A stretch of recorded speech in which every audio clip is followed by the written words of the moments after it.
Geralt, thanks for everything.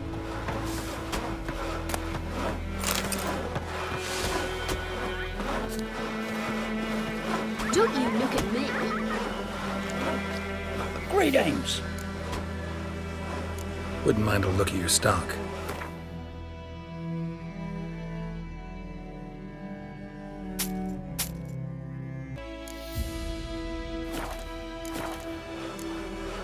Farewell.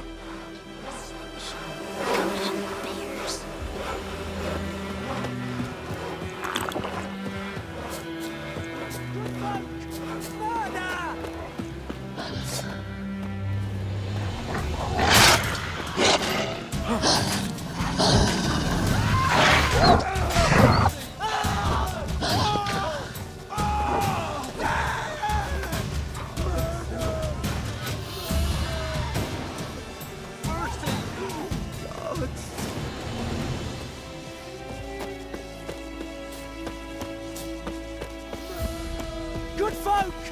Murder!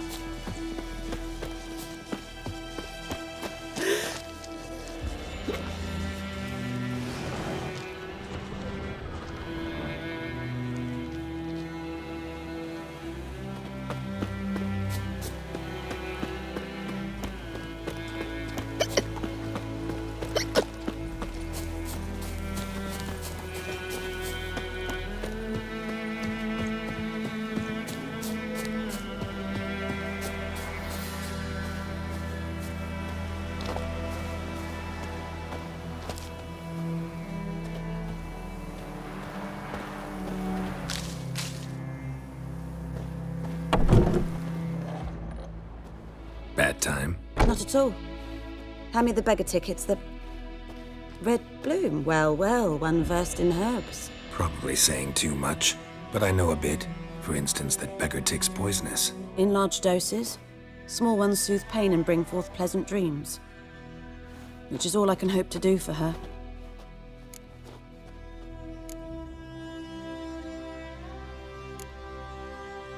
Griffin do that to her?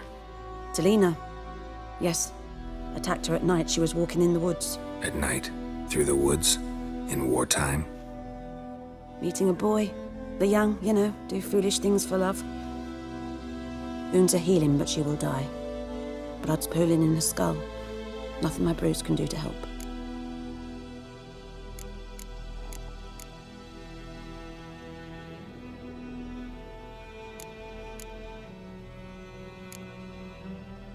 Could try to help her with one of my potions. Swallow can heal internal hemorrhages.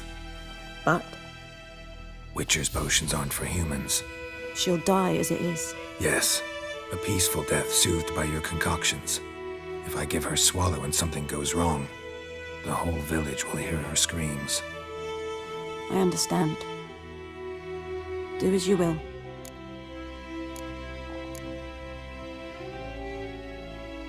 Looking for buckthorn. Know if it grows anywhere around here? Bottom of the river, where the channel's widest. But you do know that once out of the water... It'll stink worse than a week-old carcass. Counting on it. I'm hunting the griffin. Need the buckthorn for bait.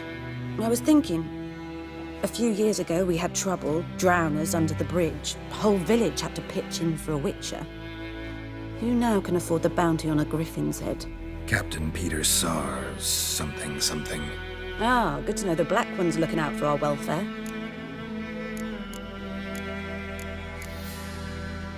Nilfgaard values one thing. Order. Griffin's disturbing that. It's gotta go. Yes. First they'll tend to the monsters, then to the folk. Not from here, are you? A lot of bitterness in you. Too much for someone who spent her life in a hut in the middle of nowhere. True. And you're in a hurry. Elsewise you'd not use bait, just wait for the griffin to attack again. Believe we could have an interesting conversation. Maybe next time.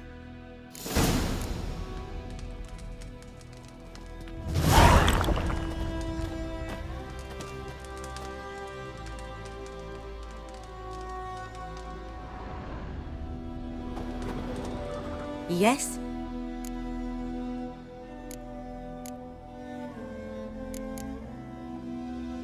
Tell me something about yourself. What's your story?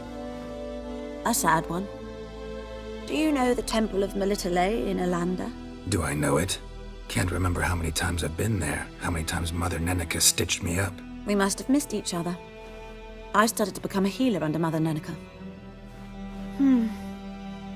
I was but 18 when they took me in. An age at which teachings interest one far less than love. There was a boy, Goslav. He'd bare his chest to work. The novices couldn't keep their eyes off him, tripped over their own feet, dropped things. I left the temple for him. We passed a lovely summer together, and then he left. Neneke refused to take me back. My parents uttered not a word, gave me a travel cloak and a small coin pouch.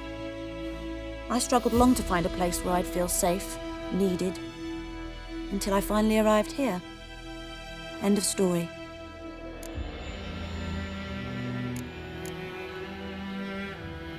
Listen, ever heard of a woman named Claire?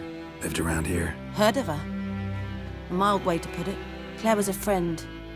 The only person dear to me in all of White Orchard. Until her husband, Volker, quarreled with the lord of the manor. He then gathered the family and moved out into the woods to start a new settlement. The lord and his retinue rode there to convince them to return. They were to be civil. No forcing, no bloodshed. But you saw. Word is Claire said something about the lord's son, Florian. Something that made the lord furious. But who knows the truth? Lots of misfortune for such a small village. 'Tis so in every village. Even the smallest. You need only ask. But let's not end on a teary note. Here, a bit of solace.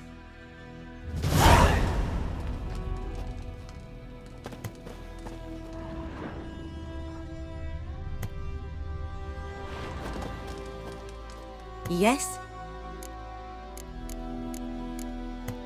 Farewell.